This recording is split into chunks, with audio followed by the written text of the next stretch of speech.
Thank you, Doug Haig. Anyway, I believe this is the third time that I've spoken to the round table. It's usually when the speaker we were supposed to have ditches us.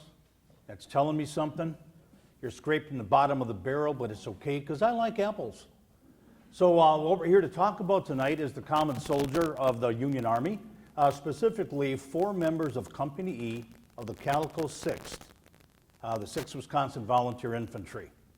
And someone might ask, why are we doing, the common soldier? And for me, I have to be honest, how many of you would follow me into a cornfield? How many into McPherson's Woods? Okay? So stop and think about it. I would have been a common soldier, as I'm sure many of you suspect you might have been as well. The common soldier has a special attraction to me as well because my family, much of my family, fought in the ranks, not as officers. So to me, their story is very, very important, and their story is everywhere we look. Could I ask for a show of hands? How many of you are veterans? Well, God bless America, and thank you for your service. So if you came for a scholarly talk, you might be disappointed. I'm not a scholar, I'm a teacher who happens to like history, and that shows up in the way that I teach in the classroom. It also shows up in the trips that my students have taken to Chickamauga, to Franklin, to Chattanooga, to Spring Hill, to Gettysburg, Antietam, and Harper's Ferry. And the reason I go there is because I want the students that I have in my classroom to experience the same passion that I have for the Civil War. And there's nothing like walking hallowed ground to make the kids connect. I was telling the table that I was boring earlier. I was telling the table before that I wasn't boring, that okay, there's going to be some one-liners, and you need to laugh in appropriate places. That was one of them. Anyhow, Paul Elvis. That's funny. Anyway, I was saying that I give a 200-question test for 7th and 8th graders after the unit's over. And the lowest grade the last time was a C plus B minus. And I asked the kids, why do they do so well? And they tell me quite simply, it's because we've walked the ground, and it makes a difference. And making those connections is pretty important stuff for me. Plus, with everything there is to teach in the Civil War, I can teach study skills. There will not be a quiz tonight. However, this is what I'm referring to as far as getting students out on the battlefield. The man on the left is a Fond du Lac County Sheriff. That's his son Moses with them. Most of you recognize the location. That is the 6th Wisconsin Monument at the railroad cut at Gettysburg. My students and chaperones had just finished the 175 paces from the Chambersburg Pike to the railroad cut, and as we formed the V that was formed in 1863, I would shout out the names of students or parents, particularly the ones who had given me grief. They'd have to drop and fall in place. And when we got to the cut, I said, now turn around, look behind you. Who's lying there on the field? That's your family. That's your friends. And it happened, there was a police officer from Baltimore crossing the railroad cut bridge at the time. He stopped and filmed it. And he wanted to know who those kids were. It turns out that we had a pizza supper at his neighbor's house the night before, so she filled him in. But walking the field, running the fields, charging the railroad cut for my students is something I hope that they're never going to forget. And the last thing I try to do is instill a love for our country, because I believe that this country is the greatest nation that's ever existed on the face of the earth. I've got a very shy student. You can probably recognize one face up there. The other guy is Gary Edelman. And Ethan on the right there with the Packer shirt on, very, very shy guy. He had to learn over the years to come out of his shell, and he graduated this year as an 8th grader. But he made sure that every single historian on the trip, he had his selfie taken with. And I think that is an important thing for him. He'll never forget it because of it. But they won't forget him either, because suddenly this shy young kid became very, very bold. And I like to think that our boys in blue were the same way when they went across that field to the cut. Tonight's talk is interactive. Okay, I'm a classroom teacher. There's going to be lots of pictures. There's going to be attempts at humor. My kids suffer through my sense of humor for 9 months. You only get me for less than 3 hours tonight. That being said, there will be times when you will have to, or when I'll request you to read some things that are on the screen.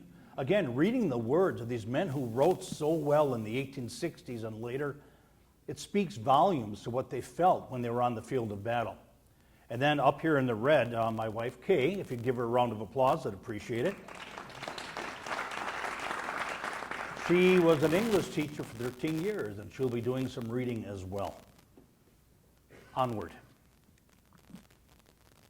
Read with me. The storm cometh. We hope the infatuated rebels like the appearance of the northern horizon. The storm of patriotism may shortly become the hurricane of vengeance, and they have only themselves to thank. Sounds Old Testament, doesn't it? It comes from the Milwaukee Sentinel in 1861, and it ends with these words. Those who sow the wind must reap the whirlwind. That was the impression that northern people had when Fort Sumter was fired upon.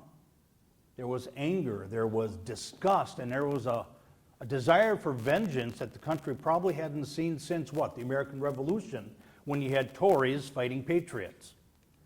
And then we had a governor who said the following, Governor Randall, read with me. By the shedding of blood, atonement has always been made for great sins. This rebellion must be put down by blood, and treason punished in blood. And of course, at the time, they thought it would be a short war, didn't they? They thought one and done. The big fight at Bull Run, which both sides knew full well they were going to win, and instead it turned into 4 bloody years with over 620,000 casualties. Our own Edwin Brown of the 6th Wisconsin Company E said this, thousands of patriotic lives may be laid a sacrifice on the altar of our country's good, but this country will be purified of this blighting breath of treason and corruption. As some of you know, E.A. Brown died at Antietam, but before his death, he had written a series of letters home to his children, and they were published in 1961 on the anniversary in a series called Kiss the Babies for Me. This man could write, and he was a true patriot who gave his life's blood on September 17th, 1862. These are the guys that we're talking about. You've heard of them all, I'm sure, right? Ralph D. Garfield, not the cat. Major A. Garfield, his given name, not his rank. Nicholas Gaffney, and Amos Leftwere. Of those 4 names, you might recognize Leffler because of the book auctions we've had here. The books that we were auctioning for battlefield preservation came from a descendant of that man. Here's where you get your information when you start doing research on men, right? You go right to the records of Wisconsin Volunteers, and there you find some really good information. This wasn't in there, but I'd like to show you this map because it is a picture of the township of Osceola, where we actually have the clerk of Osceola Township in attendance with us tonight. Right there in the red. And our former chairman is Tom Thompson back there. That's why the game is rigged on book sales. But anyway, this is where these 3 men lived. And that star is where I teach. So with a good enough arm, you could chuck a softball and almost hit the farmland of 3 of the veterans that we're talking about tonight. Now, we're 800 miles away from maybe the nearest battlefield. And teaching in a classroom, it's hard to get the kids to connect by going to battlefields frequently. It's just not feasible financially, is it? But if they can learn the names of some of the men who went off from Osceola Township, Fond du Lac County, and gave their all for the Union, maybe they can make connections that'll serve them the rest of their lives. Here we have those 3 names, Nicholas Gaffney, Major Garfield, Ralph Garfield. Look where they're from. A little place called Wacusta. Some of you have been there to our little Lutheran school. And 3 boys from within a 2-mile radius of each other all went off to serve as boys of 61. Now, the boys of 61 were the ones who signed the muster roll when Sumter was fired upon. And these guys, as you can see, how did it go for them? Well, Nicholas Gaffney, June 18th, 61, terribly wounded at Antietam. Major Garfield signed up on the same day as his brother, July 1st, and both brothers died. And as it turns out, Ralph Garfield never made it to battle. He died November 29th in Arlington of disease. He was the youngest of the group at 19 years of age. The first fight of the Black Hats, who were not even called that at this time, they were just Gibbon's Brigade, was at Bronner Farm, the prelude to the big battle at Second Manassas. The painting by Mike Thorson I really like. I first came across it at Lance Hertigan's classroom at Carroll College when I was taking some classes with him. Always liked it, finally purchased a copy, and it shows the fight as it occurred at Bronner's Farm and the dying daylight, the records say. The fight started late in the afternoon, and pretty soon, from a pace of no more than 70 yards from each other, they were unloading file after file of musketry. And the Union boys were facing Stonewall Jackson's men. And Stonewall Jackson's men, as whoever got Brotherhood of Valor, who has that book, you're going to enjoy it because it tells this story so well. Stonewall Jackson's men took on the rookies from Wisconsin.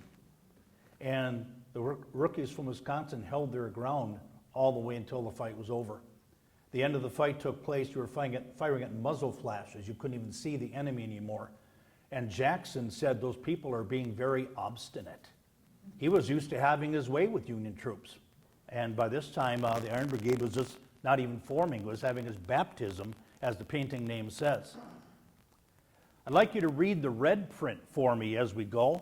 These are the words of Albert S. Cole as recorded when they were spoken by E.B. Stickney, Company F, I believe the 2nd Wisconsin, not the 6th. But they were at Bronner Farm, and here's what happened there.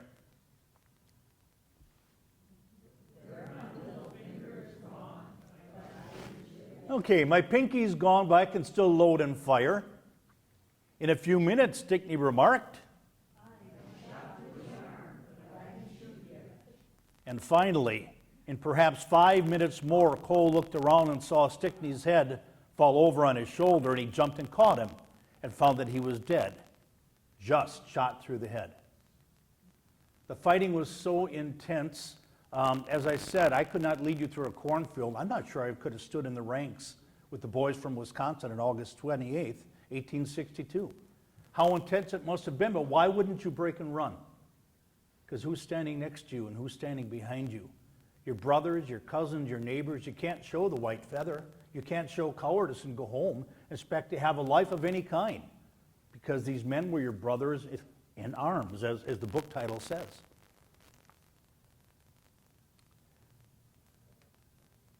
If you can read that, read with me. It's a poem about the Battle of Gainesville. They had lain there for months in that ghastly array. They were keeping their lone vigil well, as if guarding the pike from the low line in gray, closely ranged o'er the opposite swell. Oh, brave comrades and true, we remember you still, though war-weary and worn since you fell. Now at last we have come these sad rites to fulfill, ere we bid you forever farewell. And we covered them over with cold, clammy clay, but we left them still proudly in line where they lay when the Battle of Gainesville was done. The records say that when the volleys were fired, the troops went down in windrows, feet to the enemy because they were knocked over backwards. And those long lines of bodies were still there. They were hastily buried in shallow graves. And when the Wisconsin troops came through a few months later, pigs had been rooting at the bodies, and they were torn up again. So they were reburied, and that's what the poem is about.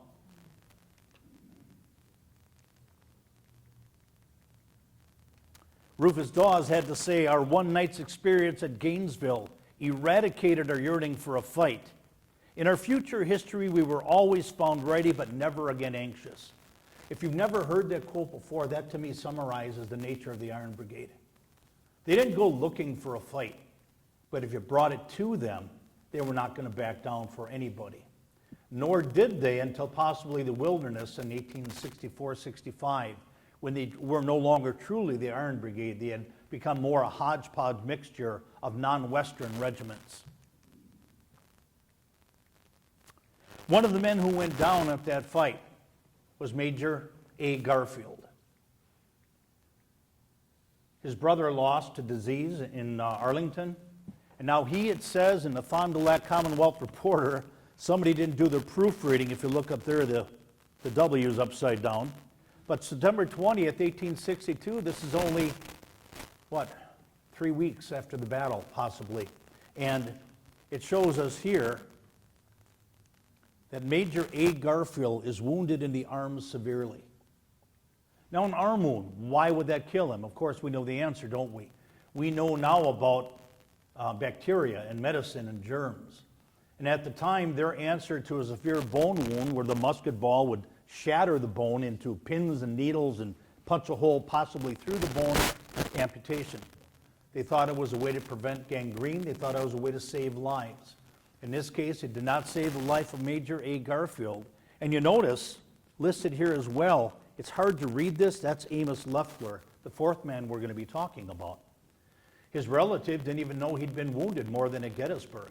Turns out Leffler was shot twice before his severe wounding at Gettysburg. Now Garfield, again, a name you've never heard of before. His brother Ralph, two sons of the same family who have given their life for the Union cause. We have to respect that. When a person applied for a pension, and you can see here, this is Mrs. Garfield. Major Garfield is written right here. And in this pension, there's a couple things that you have to improve. Her pension at first was only $7 a month for Marietta. She was only 24 years old when her husband was taken from her. They had one child, Lydia. He was under the command of Lysander Cutler at the time, you see, and she had to prove that she was legally married to him. There was no record in a courthouse. There was no record in a church.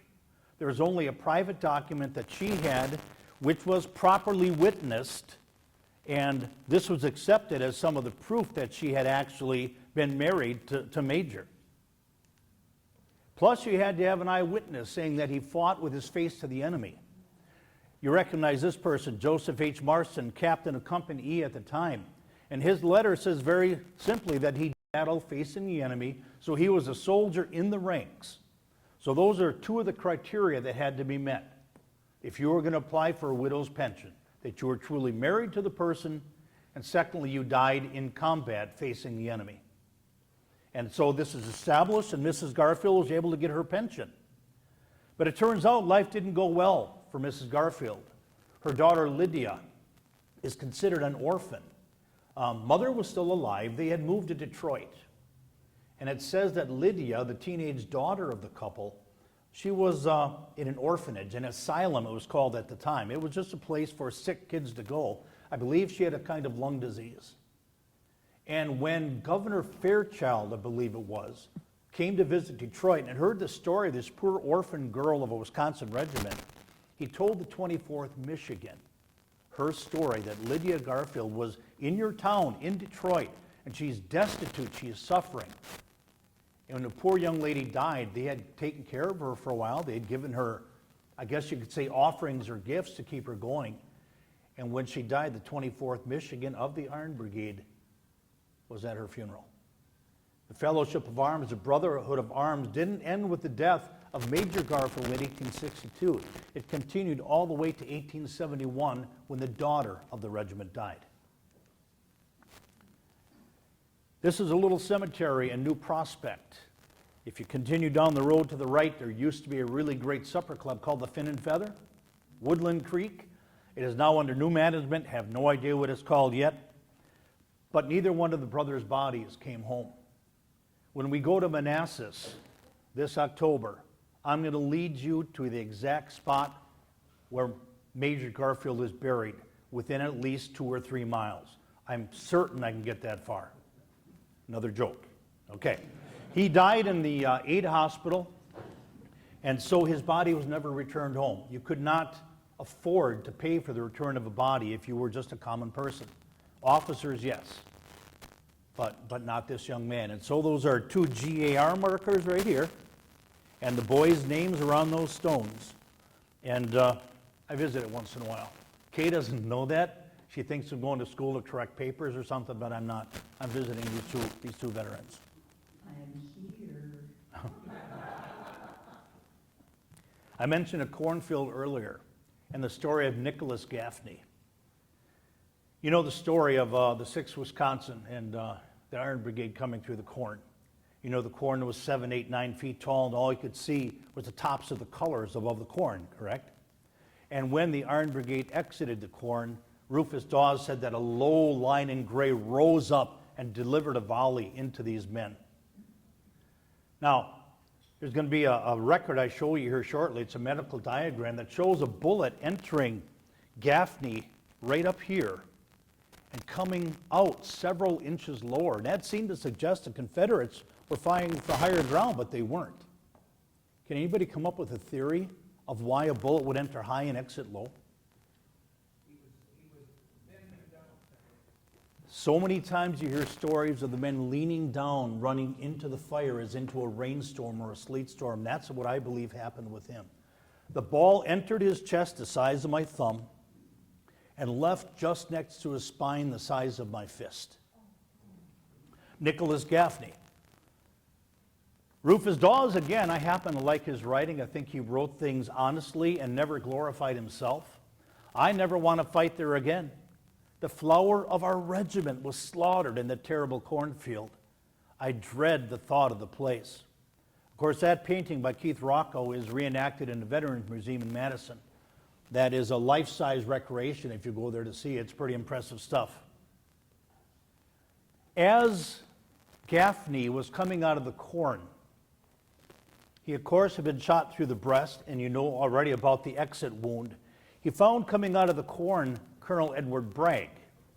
And Colonel Bragg saw him coming and said to him, "Hello, Nick, what's the matter?" "I'm shot, Colonel. I'm going to die." "No, Gaffney, you're not going to die. Let me see your wound." Again, I described the wound to you. Does that sound like something he's going to survive? The story goes on. The pale, weak boy pointed to a spot on his breast. "You're all right, chicken," said Bragg, putting his hand over the wound. "Take a long breath." Now keep in mind, he's been shot through the lungs. It hurt Gaffney like the cut of a knife, and the colonel's hand came away covered with blood. Turns out Bragg himself had just been wounded. You know about that as well. And the inside of his coat had a red silk lining. When his men saw him with his coat open, they thought that was his life's blood on the coat instead of the red silk.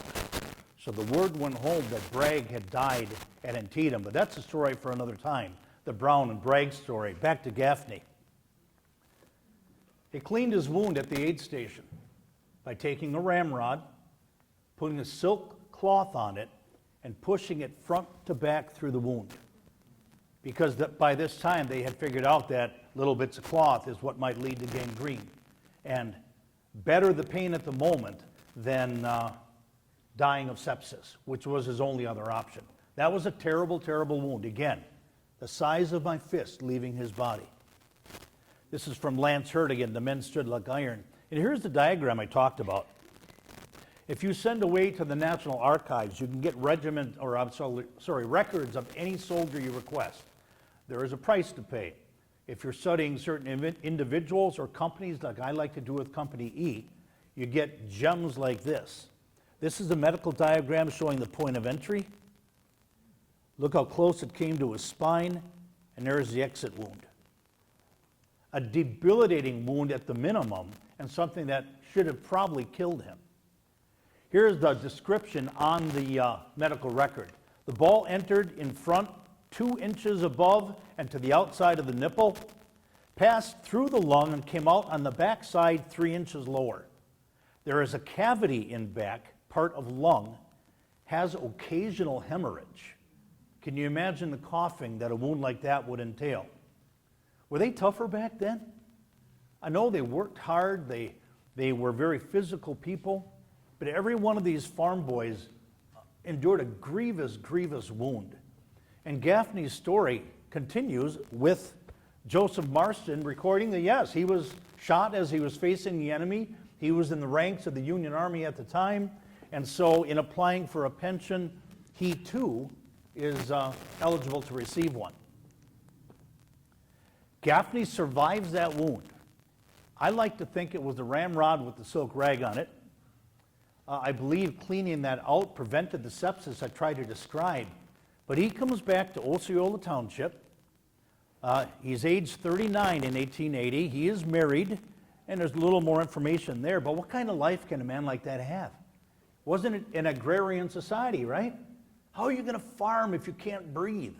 Behind the plow, on the hay wagon. How are you going to succeed as a farmer?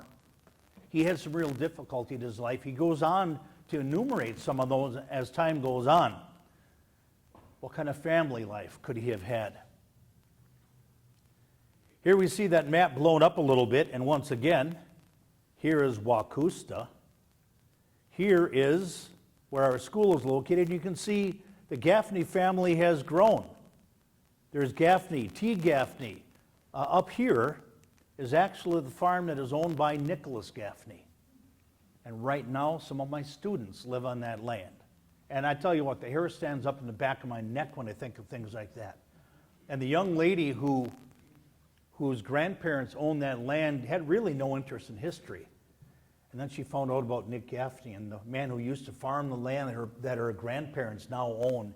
And that connection was made, and history's kind of her favorite thing now. I like that. I like that a lot. Yeah, Nick Gaffney did have a family. Okay? In the 1880 census, he's got 3 daughters and 3 sons at age 39. Apparently his womb did not incapacitate him. Thank you for laughing at that one. And there were 2 more children born after 1880. 9 children. Good for you, Nick. It wasn't so good for his wife. Eunice died on March 10th, 1884, 4 years after this census was recorded. And Nicholas Gaffney, what about him? Tommy, raise your hand and wave it a little bit, would you? And look at him, pay attention. There, wake up, Tom. Anyway, he was the town chairman of Osceola Township before Tom was our town chairman. So after he took off the Union Blue, he gave a life of service as a farmer to his family, but also to his township. And eventually, as his end of life neared, his wounds started acting up a little bit more. And he applied for pension after pension after pension, and he was denied a pension increase. 1886, rejected.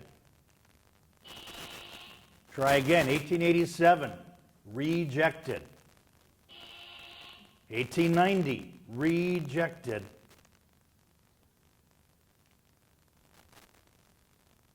Look at the list up here. If you can see it, I'm sorry that these pictures aren't a little bit better. But in 1863, June 20, is where he originally applied for his pension. It was reduced to $6 in June of 1873.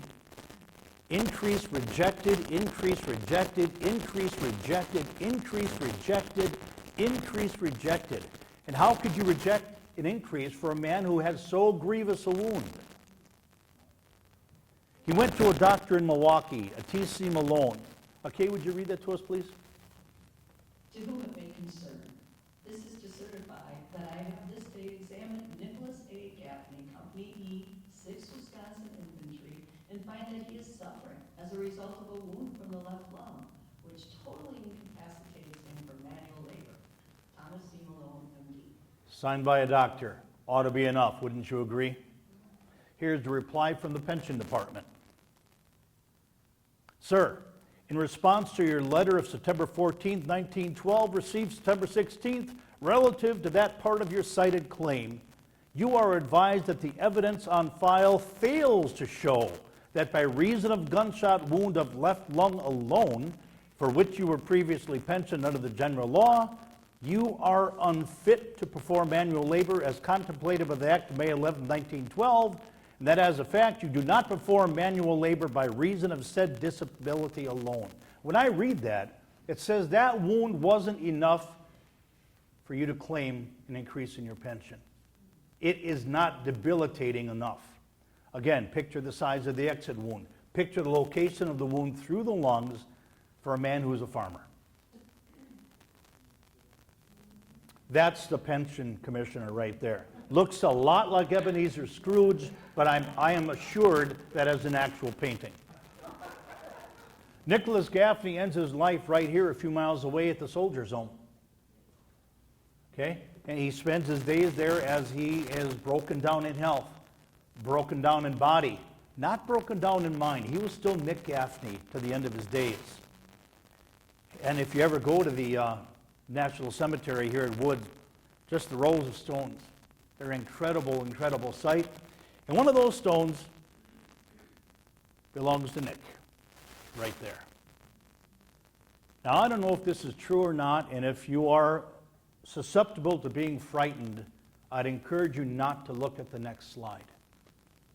Because, as I have it on good authority, the ghost of Nicholas Gaffney still haunts the cemetery.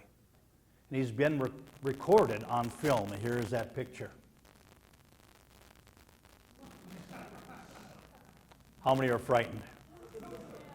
That's our own Lance Hertigan, who wrote much of the material that I'm trying to share with you this evening.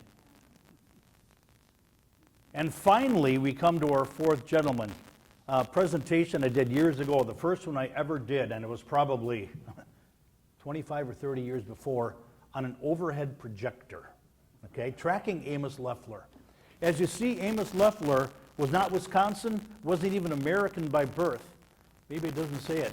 But he signed up by no less than Edward Bragg himself in May. He's the first of the four, May of 1861.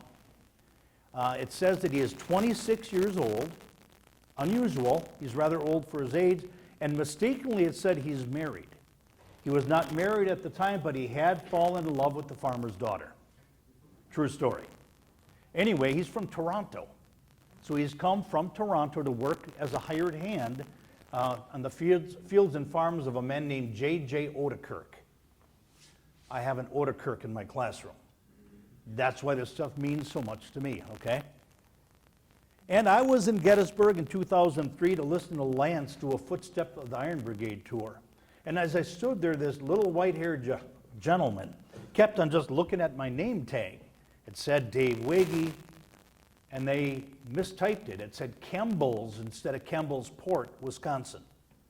And he kept on giving me the eye, and I kept on thinking, what are you looking at? And when Lance was done talking, and we were all completely enthralled by the story in McPherson's Ridge, he came up to me and said, do you by any chance know where Eden, Wisconsin is?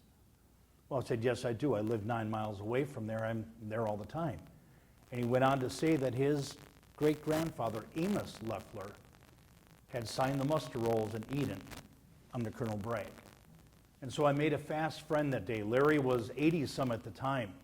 And every tour that we went on together, we were always busmates. And he would tell me Ed Barr's stories and tell me how great John Gibbon was. And I believed every word because Larry wouldn't lie to me. First day at Gettysburg, July 1st, 1863. You've seen all these pictures before. You've got James Archer for the Confederates coming through McPherson's Woods. They've just splashed across Willoughby's Run. They're coming uphill toward the Iron Brigade, which, as you know, the 2nd Wisconsin advanced over the ridge with unloaded muskets, loading as they ran, and were met by a burst of fire from Archer's boys.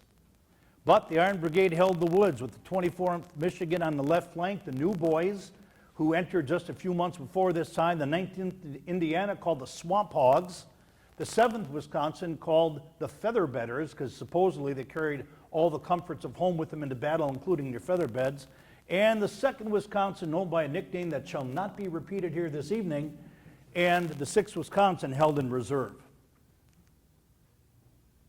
Abner Doubleday, the most handsome man on the baseball card, because we know the lie he invented baseball. Paul Elvis, read. Union commander of the field, General Abner Doubleday, later called it the critical moment of the opening battle, involving the defeat, perhaps, of the rout of our forces. Why is that true? Because more Confederate troops coming down the pike were wrapping around the right flank of the Union troops. They were going to completely envelop them, destroy them, unless they could be blocked. And that is where he finds his reinforcements. I immediately sent for one of Meredith's regiments, the 6th Wisconsin, a gallant body of men whom I knew could be relied on. The 6th Wisconsin soldiers, loaded rifle muskets still on their shoulders, faced left into a line of battle and started for the Chambersburg Pike. And that is the charge that my students always reenact when we're at Gettysburg. We have the flag of the 6th flying in the middle of our lines. We form the V with Dawes at the center of the V. It looks somewhat like this. There we see the V. There we see Amos Leftwere. There we see where Johnny Tinkner was killed. He was a beautiful tenor who sang with Edwin A. Brown many nights around the campfire and kept the boys fired up. Lloyd Harris, we see Lewis Eggleston, Bodley Jones, William Remington, and the famous Frank Waller, who had a fist fight over the colors of the 2nd Mississippi that were captured at the railroad cut. This is how Hertigan describes it. We need a reader, any volunteer who can be loud. Louder. The 175 paces from the second rail fence to the railroad cut was a swirling hell of bullets, smoke, shouts, and confusion. Have you been there? You've all been to Gettysburg, haven't you? Yep. You've walked that field. That's 175 paces, according to Rufus Dawes. Pretty sure the Chambersburg Pike is in the same place it was back in 1863. I imagine that had to be the longest 175 paces those men had ever marched across. And as you see, the colors flowed ahead. This is a painting by Dale Gallen, and it shows the flag of the 2nd right there. It shows Rufus Dawes supposedly right there, back over their shoulder, the McPherson barn, and the railroad cut, which the Southerners, of course, believed was a strategic defensive position, instead be kept in it. In Company C, the Jayhawkers from Prairie du Chien, Lieutenant Orrin Chapman was down and dying. On the left of the line, Lloyd Harris was struck in the neck by a buckshot. And in Company E, Amos Leftwere of Eden was shot in the face and went down, spitting blood and teeth. Shot in the face. Remember the musket ball that went through Nick Gaffney's chest and came out that big? What did a ball do going through a man's face?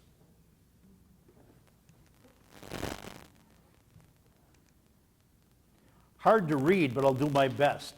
It says, on the 1st day of July in the year of our Lord, 1863, he received a gunshot wound in the mouth, cutting away part of his lip, slashing a few through his left cheek, tearing away a portion of his under jaw, and carrying off 8 teeth.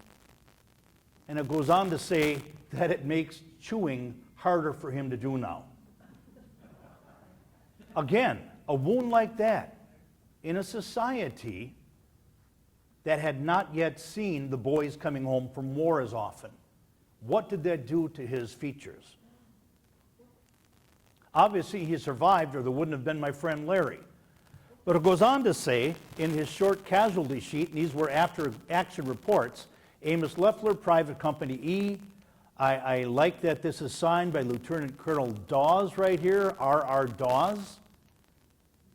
And it goes on to say that his wound was severe enough, he is no longer in the 6th Wisconsin. Instead, now he's going to be in what is known as the Veterans Reserve Corps.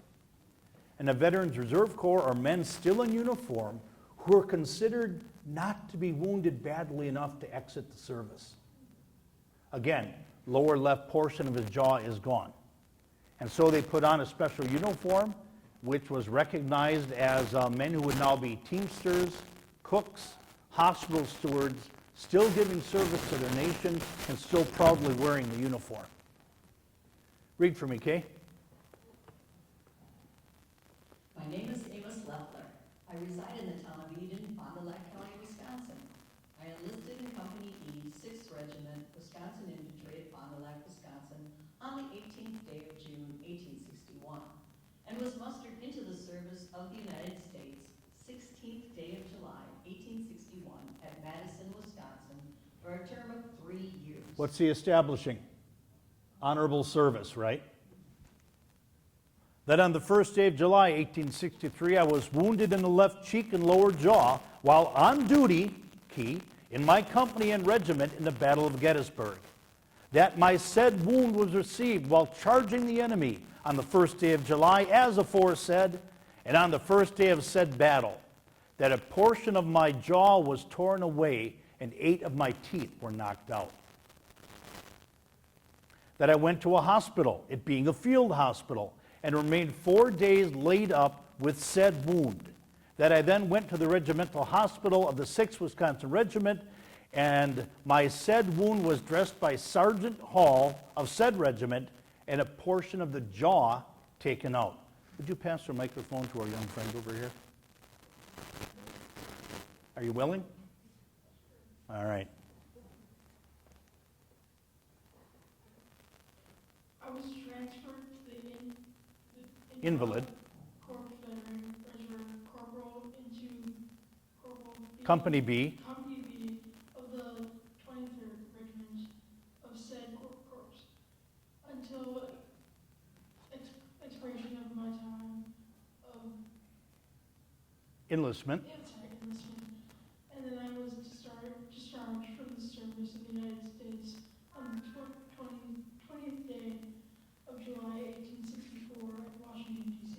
And if the rest of you don't behave a little better, you're going to be the next reader, okay? Thank you for reading that. Thank you. So, he's in the Veterans Reserve Corps, and he goes on to say, everybody please read if you can read that funny script. With me? That my occupation is that of a farmer, and that I depend upon my labor for support.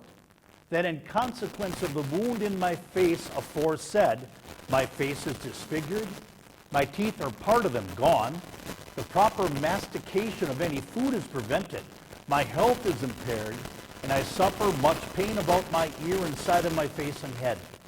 My hearing is sometimes materially affected, and particularly at and immediately prior to a storm. I suffer pain in my head as aforesaid, and am thereby prevented from attending to my usual avocation, and at such times I work with considerable difficulty and inconvenience. Inconvenience with a wound like that. In 1862, before Leffler came home from war, this is Eden Township, an area where he is going to be a hired hand. In 1874, the census shows something a little bit different. My friend did not know that his great-grandfather ever owned land in Fond du Lac County. He thought he was a hired hand before he moved out to Exeter, Nebraska. And while going through some of these records, because that's what Civil War nerds do, I came across something that was a little suspicious to me. If you look at the map, you can see all these different symbols here, okay? And this is the symbol for a swamp. There's some low ground. And if you look very, very carefully, you can see right there a Leffler. His great-grandfather actually owned land in Fond du Lac County. He wasn't a hired man. He farmed for many years before he moved off to Nebraska, as so many veterans did. Maybe trying to get away from old memories back home. Maybe eager for a new adventure because life had turned a little stale after the adventures they had in the 1860s. But this is the land that he owned. And in 2006, I invited Larry to come up and hear me talk about tracking Amos Leftwere at a state teachers conference. And I said, and when you're done, let's go for a drive. We drove down Clear Creek Road in Osceola Township, Ashford Township, excuse me. And there I said, this is the land your great-grandfather used to farm. You can see it's got some low ground accounting for the swamp symbols that they had. But some beautiful, beautiful farmland. The rolling hills of Fond du Lac County. And there's Larry himself. I consider him a very, very good friend. He passed away in 2020, I believe it was. And would like to walk the ground one more time with him, of course. That won't be in this lifetime. But Larry was very, very thrilled to walk his great-grandfather's land. And the stories he told me about the Iron Brigade is where I got my love for studying this information. I, at first, didn't even know the Wisconsin residents were in the Iron Brigade. I thought, how dare those men call themselves Iron? There were other good fighters as well. And then, oh, they're from Wisconsin? Makes sense to me now. There's a little pride thing there, too. But knowing, for my students' sake, that you've got these heroes in their tall black hats. As Lance called them, giants in their tall black hats. That's a way to sink a hook and maybe make those kids enjoy history for as long as we have. Okay? Amos Leftwere was born July 23rd, 1837, near Toronto, Canada, where he grew to manhood. Then he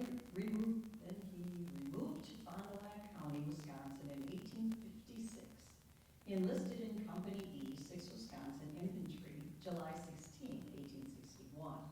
He served 3 years in the war and was wounded twice. He was discharged July 20, 1864. He was married to Miss Frances Jane Cooter in Fond du Lac, Wisconsin, May 7, 1865. The man came home from war so horribly, horribly disfigured. But Frances Cooter was a farmer's daughter that he had fallen in love with. She stayed loyal to him, and they married and have several children. These, together with the aged wife, to this union were born 5 children, 4 of whom were present at the death of their father. These, together with the aged wife and 6 grandchildren, mourn the departure of this father of the family. He was converted and united with the Methodist Church in Newcastle, Wisconsin. Newcastle is now Campbellsport. In 1876, has always continued the faith in the Lord Jesus Christ. Some 6 years ago, his health failed, and during these years, he's been a great sufferer, but patiently looked forward to the promised rest in heaven. He died August 21st, 1911. I had to ask Larry, what was this man really like? Did he suffer patiently? Because I can't imagine the pain of such a wound, can you? I can't imagine how when a storm was rolling in, you're always the first one to know it, and your wounds were more accurate than those of a meteorologist if they even existed then. But he knew. And Larry said, well, no, the stories were that Grandpa could be kind of cranky at times. But the family always knew they were loved, and they were always well cared for as well. Again, a veteran of the Union Army, continued his service to family after his time of enlistment had ended. This is Larry's stone in Exeter Cemetery, Exeter, Nebraska. One of my favorite quotes of all time. Please read it with me loudly and proudly. I was not a Wisconsin soldier and have not been honorably discharged, but at the judgment day, I want to be with the Wisconsin men. John Gibbon, 1880.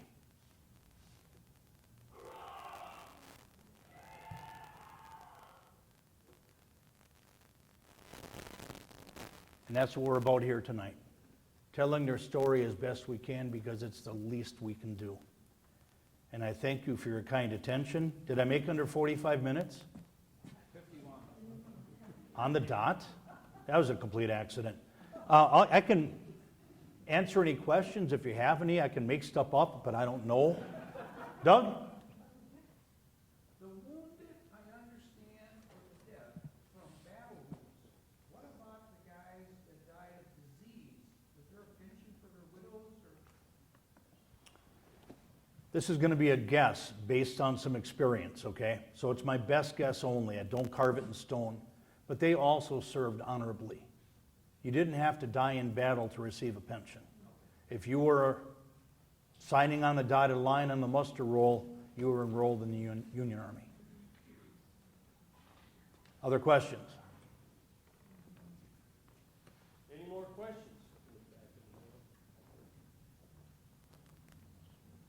Well, if not, thank you for your kind attention, and I hope we gave these guys due honor.